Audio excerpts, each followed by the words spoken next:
Welcome to Ashley Farms. Today I'm doing video 2 in my series on raising your own laying hens. So if you didn't watch my first video, go back and check that out. Super simple basics on raising your own chickens. We have been doing this for 8 years now, and chickens are so easy. They're so easy, I've forgotten how easy they are. I've had people come to me feeling overwhelmed to get started, and if there's anything I'd like to tell you is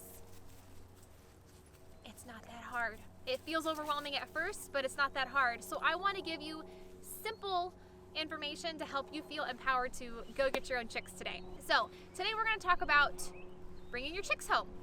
My number one tip for getting chicks: find the 1 to 2 week old chicks that nobody wants to buy that are left over at Tractor Supply for several reasons. One, they're cheaper. They're usually discounted to well, in my area, they're like $1 a piece instead of $3, $4 a piece. So they're cheaper. Second of all, they're older. They've gotten past that sickly, weak, frail baby stage. They're going to be easier to raise. They are going to be stronger. The weak ones have already died off. You're getting the good, strong, healthy ones. They're not as cute as the tiny baby chicks, but they're still pretty darn cute because they're small. They will be laying faster because they're already a few weeks old. So if you can find discounted older chicks, pick those up. So you need something to keep them in, and you need to keep them warm. This is especially crucial those first few weeks. This can be a cardboard box somewhere in your house. If you have a safe garage, shed, or barn that you can house them in a cardboard box, you are going to need a heat lamp. So this is something you will need to invest in at Tractor Supply. They are not expensive, but you will need a heat lamp with a special heat bulb. You need to keep them at 95 degrees.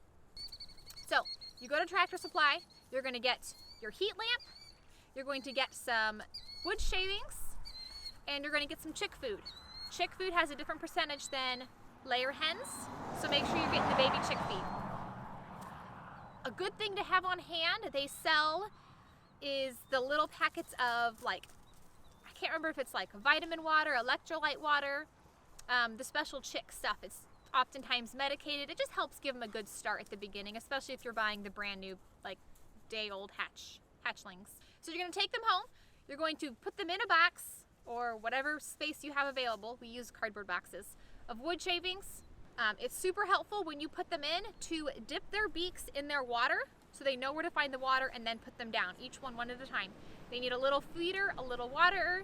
We like using the little red bowls that screw onto a mason jar. There's one for feed, one for water. Put that heat lamp in. You need them at 95 degrees. So there's little thermometers you can buy at Tractor Supply. If you have something on hand that works well. You're gonna find that right spot so that heat lamp is low enough that it's right at 95 degrees. If your chicks are all huddling tight together, it's too cold. You need to make it warmer. If they're spread out and trying to get away from the heat, it's too hot. Pull the lamp up higher. You want them to be sleeping fairly next to each other, or just moderately spread out where they seem comfortable. They are going to sleep a lot, and that's good. They should eat, drink. They should be happy little chicks. You're going to keep them in this box. They cannot go outside until they have all their feathers in. I can't remember exactly how many weeks this is. It varies by breed, probably around 6 weeks. Keep them in your house, in your garage, in your shed, wherever they're going to be safe and warm.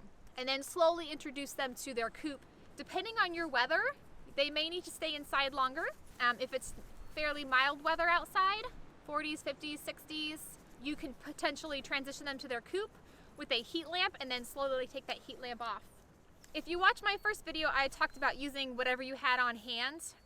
As far as raising chicks go, you do want a specialty water for chicks with a small lip or a small saucer, because you don't want them to fall in and drown. We've actually had this happen with, I think, a turkey once, a little turkey poult. You can use a small bowl. If it is too deep, you can fill it with glass, marbles, the decorative beads. We've done that before, so that it's full pretty much to the top, so that if they land in it, they're on top of the water. They can still fit their tiny beaks in and get some water. So that's a potential MacGyver option if you don't want to buy the actual watering thing, but they're not expensive at Tractor Supply and they're super handy to have for chicks. Thank you for watching. Do you have any questions about raising chicks? Anything I missed? Let me know in the comments, and catch us for the next video as we dive more into chickens.